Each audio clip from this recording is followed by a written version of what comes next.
No niin, nyt on auto valmiiksi lastattuna ja Toyota on lähtökuopissa. Mäpäs käyn tän startup procedurein läpi teille kaikille mahdollisille katsojille. Eli ensin kuitataan tää tänään ylimääräiset herjät veke. Udissa näkyy noita, en tiedä näkyykö hyvin, no tuossa näkyy toi vasemmalla puolella vilkkuva toi kameran näyttö, eli kaistavahtinäyttö, niin pidetään täältä nappia pohjassa, niin se kaistavahti menee pois. Mä en nimittäin semmoista tykkää katella.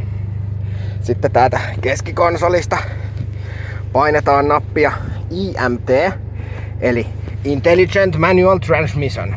Käytännössä siis alaspäin vaihtajassa, niin se rev matchaa kaasua itse niin automaattisesti painamalla.